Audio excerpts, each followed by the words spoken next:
இப்போ மசாஜ் பண்ணிட்டு பணம் குடுக்காத நெறைய பேர் ஏமாத்துவாங்கல்ல. வாங்க எனக்கு உங்க சர்வீஸ் எடுக்கணும்னு சொல்லிட்டு. அந்த மாரி ஏமாந்த அனுபவம் இருக்கா உங்களுக்கு? ஆ எனக்கு நெறைய ஏமாந்த அனுபவங்கள் இருக்கு. ம். இதே டி நகர்ல ம். இங்க இருக்க பெரிய ஹோட்டல் தான். எங்க ம். பக்கத்திலேயே இருக்க பெரிய ஹோட்டல்ல தான் நான் மசாஜ் கூப்பிட்டாங்க. ம். நானும் வந்தேன். அவங்க அவங்க வந்து என்னன்னா, சிங்கப்பூர்ன்னு சொல்லிட்டு என்கிட்ட சொன்னாங்க. ம். சிங்கப்பூர்லேருந்து நான் வந்திருக்கேன். எனக்கு வாங்க மசாஜ் பண்ணுங்கன்னு சொல்லிட்டு. ஓகே நைட்டு கூப்பிட்டாங்க. ஃபுல்லா மசாஜ் பண்ணேன். நைட் ஃபுல்லா அவங்க கூட தான் ஸ்டே பண்ணேன். மார்னிங் வந்து வெக் அவுட் பண்றேன். ரூம் காலி பண்றேன்னு சொல்லிட்டு சொன்னாங்க. அவங்க கீழ இறங்கி வந்துட்டாங்க. சரி நானும் கீழ வந்தாச்சு. கீழ ரெஸ்டாரண்ட், லாபி எல்லாமே இருக்கு. ம். அங்க கொஞ்சம் பொருளுங்க பர்ச்சேஸ் பண்ற அந்த விதங்கள்லாம் இருக்கு.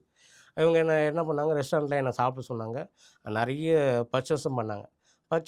பண்ணிட்டு என்னாச்சுன்னா, உட்காந்துருக்கேன். நான் சாப்பிட்டுருக்கேன். இருங்க இதோ வரேன்னு சொல்லிட்டு நான் போய் லக்கேஜ்லாம் கார்ல எடுத்து வச்சுட்டு வரேன்னு சொல்லிட்டு போனாங்க. ஆனா வரவே இல்ல. ம்.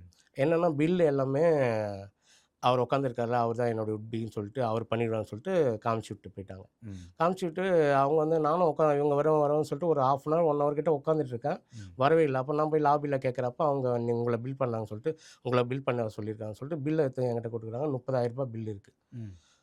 நான் சொன்னேன், எனக்கு அவங்களுக்கு எந்த கான்டாக்ட் இல்ல. நான் தெரபிஸ்ட் அந்த மாரி வந்திருக்கேன் அப்படின்னா, இல்ல சார் உங்ககிட்ட தான் சொல்லிட்டு போயிட்டாங்க. நீங்களும் ஆமா இப்ப நான் நெறைய இதுல அந்த மாரி என்ன பார்த்து அவங்க பாய்ன்னாங்க. ம். நான் சரி ஓகேன்னது. அவங்க என்ன ஆச்சு, நான் பில் பே பண்றேன்னு சொல்ற மாரி அவங்களுக்கு புரிஞ்சுட்டு இருக்காங்க. இது வந்து ஒரு லேடீஸ் பண்ணாங்களா? இல்ல ஜென்ட்ஸ்? லேடீஸ் தான் பண்ணாங்க எனக்கு. ஓகே.